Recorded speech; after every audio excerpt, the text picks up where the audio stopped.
यह कहानी है साल 1962 की। लोकेशन अंडमान सागर, जो हिंद महासागर का एक ऐसा हिस्सा है जहां से गुजरने वाले जहाज अक्सर अजीब घटनाओं की शिकायत करते थे। उस रात मौसम बिल्कुल साफ था, ना तूफान ना बारिश, बस हल्की हवा और शांत समंदर। करीब रात के 2:17 पर एक भारतीय कार्गो शिप जिसका नाम था SS वरुणा अपने तय रास्ते पर सिंगापुर की तरफ जा रही थी। सब कुछ नॉर्मल था, लेकिन तभी जहाज के रेडियो रूम में बैठे ऑपरेटर को एक अजीब सिग्नल मिलता है। वो सिग्नल कोई नॉर्मल कॉल नहीं था, बल्कि मॉर्स कोड में एक लगातार दोहराया जाने वाला पैटर्न था। पहले तो ऑपरेटर को लगा कि शायद कोई टेक्निकल ग्लिच है, लेकिन जैसे ही उसने उसे डिकोड किया, उसके चेहरे का रंग उड़ गया। मैसेज था, help, they are not human, मदद करो, वो इंसान नहीं है। अब पहला डर। ऑपरेटर ने तुरंत कैप्टन को बुलाया। कैप्टन ने जवाबी सिग्नल भेजा, identify yourself, state your position. कुछ सेकंड की खामोशी, फिर एक और मैसेज आया, इस बार पहले से ज्यादा तेज और घबराया हुआ। SS Narvik, all crew gone, they are watching. अब मामला सीरियस हो चुका था। SS नार्विक नाम का जहाज उसी रूट पर कुछ दिन पहले गुजर चुका था, लेकिन उसके बारे में कोई अलर्ट या इमरजेंसी रिपोर्ट नहीं आई थी।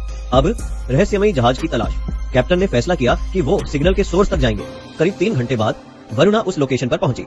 दूर धुंध के बीच एक जहाज दिखाई दिया, SS नार्विक, लेकिन कुछ अजीब था। ना कोई लाइट, ना कोई मूवमेंट, ना कोई आवाज, बस एक काला साया जो पानी पर खामोशी से खड़ा था। अब बोर्डिंग टीम। वरुणा से 5 लोगों की एक टीम उस जहाज पर भेजी गई। जैसे ही वो नार्विक पर चढ़े, उन्हें सबसे पहले जो चीज महसूस हुई वो थी असामान्य ठंड। इतनी ठंड जैसे वहाँ तापमान अचानक गिर गया हो।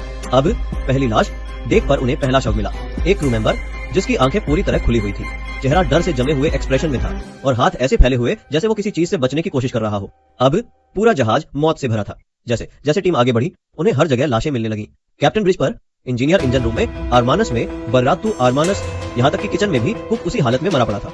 सबकी हालत एक जैसी, कोई घाव नहीं, कोई खून नहीं, बस खौफ। अब डरावना संकेत। जहाज पर एक कुत्ता भी था, वो भी मरा हुआ मिला, लेकिन उसकी हालत सबसे अजीब थी। उसके दांत बाहर निकले हुए थे, जैसे वो किसी चीज पर भौंकते भौंकते अचानक जम गया हो। अब रेडियो रूम का सच।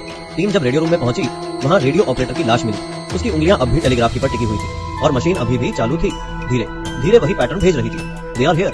अब कुछ तो था वहाँ। एक टीम मेंबर ने अचानक कहा, क्या तुम्हें महसूस हो रहा है जैसे कोई हमें देख रहा है? सब चुप हो गए। मैसेज एक, मैसेज मैसेज अब, क्योंकि सबको वही महसूस हो रहा था। अब अचानक हादसा। टीम ने फैसला किया कि जहाज को टो करके वापस ले जाया जाएगा। जैसे ही उन्होंने रस्सियां बांधनी शुरू की, अचानक जहाज के निचले हिस्से से धुआं उठने लगा। कुछ ही सेकंड में धुआं आग में बदल गया और फिर बूम, एक जोरदार धमाका हुआ।